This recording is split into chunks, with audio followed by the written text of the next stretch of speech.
నా ఛానల్ను వీక్షిస్తున్న అభిమానులందరికీ నమస్కారం. మా చెల్లెలు నేను కొన్ని రోజుల క్రితం అన్నయ్య వాళ్ళ ఇంటికి వెళ్ళాము. అన్నయ్య వాళ్ళ అమ్మాయి ప్రణతి శ్రీకృష్ణుడి భక్తురాలు. జూబ్లీ హిల్స్లోని శ్రీ లక్ష్మీ నరసింహస్వామి దేవాలయానికి అందరినీ తీసుకువెళ్తానంది. అందరం తెల్లవారుజామున 5 గంటలకు నిద్రలేచి స్నానాలు చేసి రెడీ అయి దేవాలయానికి బయలుదేరాము. ఆ గుడి గురించిన కొన్ని విశేషాలు ప్రణతి చెబుతుంటే మేమందరం విన్నాము. మేము మాట్లాడుకుంటుంటే అన్నయ్య క్యాబ్ బుక్ చేశాడు. అందరం క్యాబ్లో గుడికి వెళ్తూ ఆ విష్ణువు నామాన్ని జపించాము.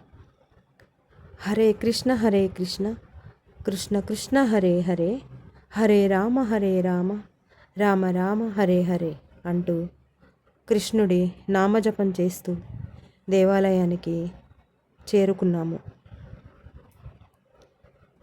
ఈ దేవాలయం స్వయంభూగా వెలిసిన సాలిగ్రామ శ్రీ లక్ష్మీ నరసింహస్వామి దేవాలయం.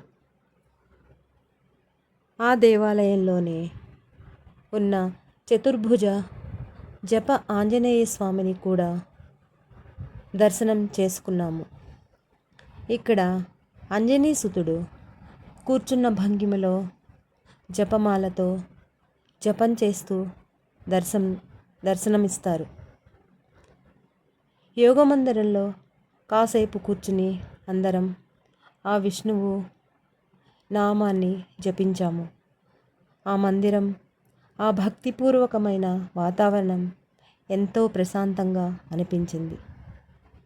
చాలామంది అక్కడ కూర్చుని జపమాలతో నామజపాన్ని స్మరించారు.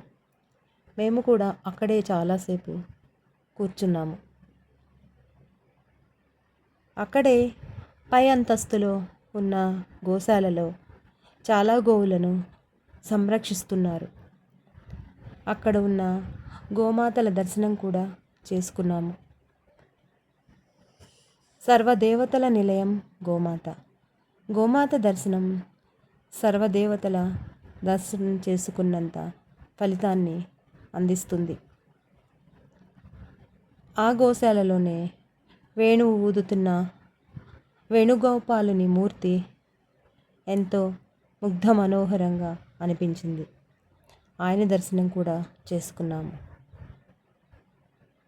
కాసేపు అక్కడే గడిపి తిరిగి ఇంటికి బయలుదేరాము.